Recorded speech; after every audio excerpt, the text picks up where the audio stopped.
Now let's go to one of my favorite ones. Reverend Al Sharpton, the man with the pompadour.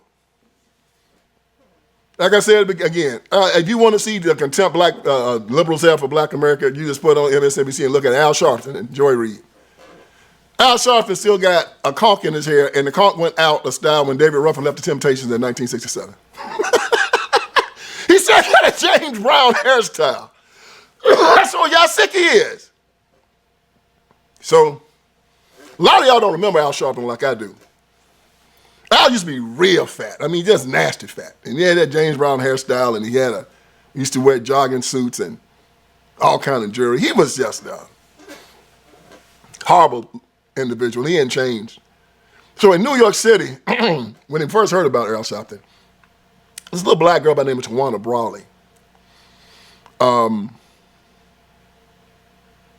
She had stayed out all night against the wishes of her father, and when she came home, she told a lie to cover it up, said that she'd been grabbed by racist white people, and they put feces all over her, and they put, I think they put KKK on her head. I don't know if it's KKK or not, but they did all these terrible things to her, and she came home with feces on her and stuff.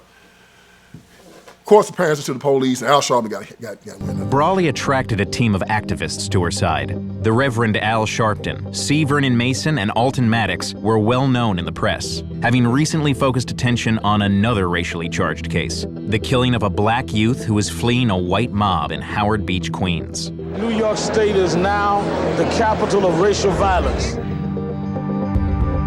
In the Brawley case, they saw the makings of a cover-up and demanded a special prosecutor take over. I was a spokesman for the legal team and the family of Miss Brawley. I was involved to help bring light on the fact that there was a situation here that needed to be adjudicated. We are not going to let this girl be the scapegoat of a corrupt system. We want to show the world how low down, doggish, and callous the state of New York is. Brawley's advisors declared they had a suspect, a young police officer named Harry Chris Jr., who had committed suicide days after her attack. The media now has released that Tawana identified Chris. What's the evidence? Tawana's voice on the tape identifying Chris. With protesters taking to the streets, the state attorney general dispatched veteran investigator John Ryan to upstate New York, with orders to solve the increasingly sensitive case. We attempted immediately to sit down with Tawana and her family, and we reached out repeatedly to her attorneys, her advisors, and that was never fruitful. Her lawyers, it was their decision, along with her family, which I announced, that they did not want to cooperate because they did not trust the special prosecutor that was appointed by the governor. We might send them a letter, and then, they'd have a press conference. They're at a press conference, and all of a sudden, Alton Maddox pops out with this guy's name. Her lawyers charged that Dutchess County Assistant District Attorney Stephen Pagonis was among the girl's attackers and demanded his arrest. We have the facts and the evidence that an assistant district attorney and a state trooper did this. She made statements to the lawyer. She never made statements to me. I did not ask a 15-year-old girl what happened. I believe the lawyers believed their client, and I believe that we had an obligation to go forward. Without Brawley's cooperation, Ryan tried to divine some clues from the initial police investigation. In the course of the interview with the police, she literally only said one word. She would also indicate, I believe by eye blinks, they would ask her a question and she would indicate yes or no. The police officer took what they could get. She was found in a grassy area behind the building that her family had previously lived in, very near the apartment that was then vacant but unlocked. She had literally just come off being grounded because she got home at 5 in the morning from some party. She goes to visit a boyfriend in jail, and then she eventually takes the bus home, and that's the last time anybody saw her officially during those 4 days. From his headquarters at the State Armory in Poughkeepsie, Ryan and his team struggled to make sense of a case that seemed to grow more complicated every day. We were an investigation under siege. We closed the bridge, the court, and this building, and Main Street. The press had its agenda, no offense. The advisors had their agenda, no offense. Quite frankly, we had to view it was those of us in the Armory against the rest of the world. There were scores of false leads. An acquaintance said he was with Brawley. He wasn't. A man claimed to have secret tapes that cast doubt on the veracity of Brawley's advisors. He didn't. We started a rumor about a 9-fingered man, just to see how long it would take for a press report, to call us and start to ask about the 9-fingered man. I think it took 2 days. But such moments of levity were brief. A trooper starts up the steps of the armory, and these demonstrators decided they weren't going to let him in. He grabbed the demonstrator that was fighting him. Next thing we knew, Reverend Sharpton was accusing me of kicking a blind man. That bothered me. You realize how a lie can spread. Her advisors have said a lot the past few months, charging that white local officials were involved in the crime, not to mention the mafia, the Ku Klux Klan, and the Irish Republican Army. Sharpton called Cuomo a racist, compared Abrams to Hitler, and said Brawley would go to jail rather than cooperate with the investigators. Maddox would actually say that the Attorney General of the state of New York was masturbating over pictures of 15-year-old Tawana Brawley. They looked up and they saw Maddox, Mason, and Sharpton. What's wrong with them? What was wrong with us was crackers didn't choose us. I think a lot of the rhetoric, including mine, went too far. But I think that there's a difference between the rhetoric and the reason we got involved. But at the time, that reason was questioned by one of his own associates. They are frauds from the beginning. Perry McKinnon, you couldn't see Sharpton without seeing Perry McKinnon in those days. And he was with him at all times. And, he's a decorated war hero. He's all these other things. This whole situation is not about Tawana Brawley. It's about Mason, Maddox, and Sharpton sort of taking over the town. Their exact words were, "We beat this, we will be the biggest niggas in New York." Oh, that joker went out. Boy, they had the girl on the news, Al Sharpton screaming about this, that, and the other. It was horrible. Come to find out it was a lie. And that's how Al got famous. And Al got bit by that bug, and that joker ain't stopped since. He's been involved in all kind of shenanigans, all kind of crap since then. I mean, did y'all know Al Sharpton ran for president? Of course, as a Democrat. Al ran for president, mayor of New York. He's involved in the Duke Lacrosse thing, the Jenna Six thing, Trayvon Martin thing. Him and Ben Crump has come together now. They the Justice Brothers. Whenever they find a black man got shot by a white cop, they show up and they sue the city. And then they share the money. That's the game they play now. So, but it's something else about Al Sharpton that's very, very interesting. Show you how messed up he is. When I was in Florida with Patrick Bet David, the night that Trump won the presidency, at Valuetainment, he had, this was a gala. I don't think, thousands of people were there. I was invited to be on the panel with Candace Owens. And I was up in the super VIP area. And the super VIP area was a place where you had to pay $25,000 a piece to be up in there. Yeah, that's the type of money these people had. I was in there for free, though. I didn't pay no money to get up in there, man. That's how I roll. So I was in the super VIP area, and I run into this guy who I recognize. His name was Michael Francisi. Francisi has a podcast of his own now. And Francisi was straight up mafia in the day. I mean, straight up, stone cold, deep, dark mafia. Francisi is so mafia, even when you see Francisi now, you say he mafia. So I recognized him, and I remember that Francisi had outed Al Sharpton, maybe 25 years ago, and he was on Real Sports with Brian Gumbel. Now, he was explaining to Brian Gumbel some things about how the mob works.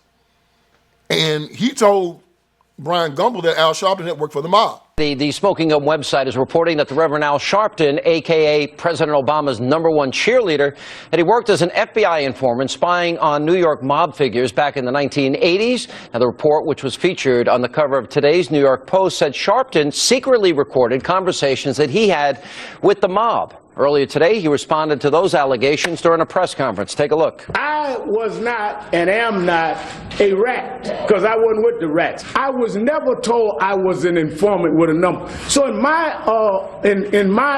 own mind, I was not an informant. I was cooperating with investigations. Now, tonight, we also have gotten our hands on an HBO Sports video of an undercover FBI agent acting as a drug trafficker negotiating a cocaine deal with none other than Al Sharpton himself. Take a look at this. I can get a pure, 99 for about $35,000 a kilo. But I got to get, more than one. Right. I mean, if we're going to do this thing, you're talking about some real. 10 kilograms is like it's $350,000. That's a drop in the bucket. We can go bigger. Every kilogram we bring in 3,500 G. How's that sound?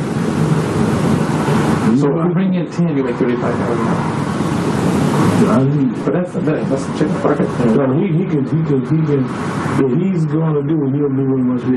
They can do it, 100 times over. Might do it supply it 100 times over. Now, that video is reportedly from 1983, and after it aired, Al Sharpton threatened to sue HBO for millions of dollars. So it finally came out that it was true that Al Sharpton was a bag man. He was with the Gambino crime family, and that he was selling drugs in the black community. That's what they say. Yeah, selling drugs in the black community. Al Sharpton was all behind all that. That's what they say. I didn't say it. Don't put it on me. Al Sharpton goes up to their offices, Reggie and Victor Guerrero's. Remember, Victor Guerrero's an undercover FBI agent. His real name is Victor Quintana, but back then it was Guerrero. And in the meeting, Al Sharpton proposes a drug deal to them. He's got a big cowboy hat on, he's smoking a cigar, and he's talking about drugs in some way. This is all on videotape, and it's been seen on Brian Gumbel's Real Sports. So whatever I'm telling you, again, it's all documented. As a result of this meeting, that Al Sharpton became an informant afterwards, because the government came to him and said, hey, you're trying to propose a drug deal, and they turned him into an informant at that time, 100%. Al denies it, and then he admitted, then he denies it. Look, you got to give Al credit. I mean, he is a good talker. Look where he is now, visiting, or he was visiting with Obama. He's made a name for himself. So, hey, if he really has changed his life, who am I to doubt that? Good for him. I ain't never met Al Sharpton. If I did, I'd probably choke him out. Figuratively. And that's what the loudmouths are for. Let these guys talk first. Go ahead. I'm one of the few non-bigoted black leaders around, I would say. Let me state now, let's deal with the facts. Let's go to the record. Tonight, we want to deal with the records and the facts. Please do it. On this program, your program, you heard me, you have me on tape defending this man. Recently, even after the shenanigans with him and the other soldiers. That's a lot of crap. No, brother, you had your chance. That's a lot of crap. Brother, and I got brother, it. no, I got it. no. I got it. Oh, hell no. I got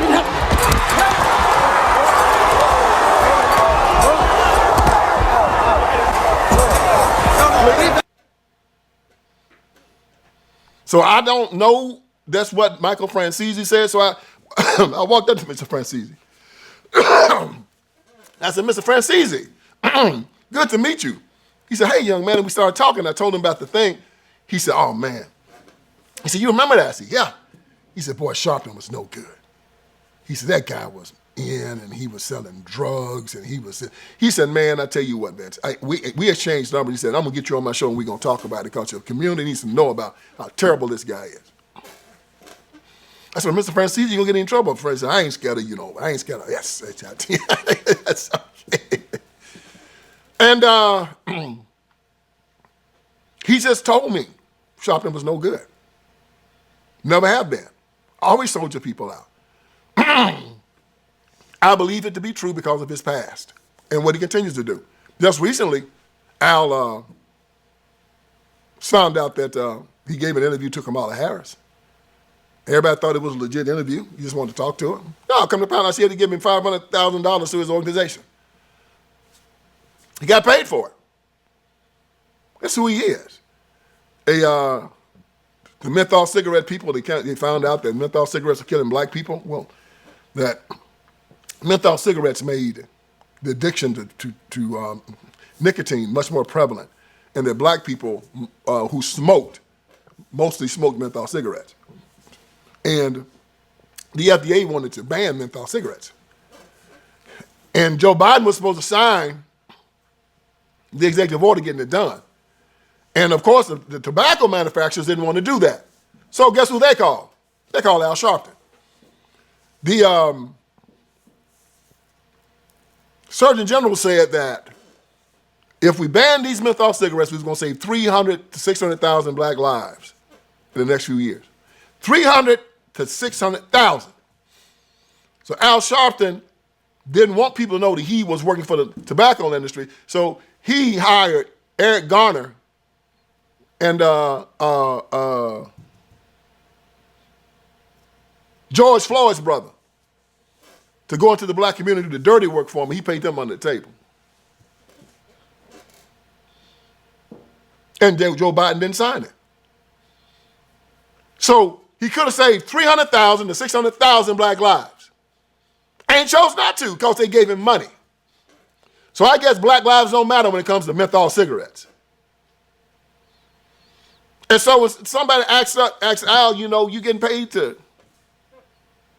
let these black folks die? I'm sure Al said, and? Am I getting paid? Yes, Al, but 600,000 black people are going to die. That's their problem.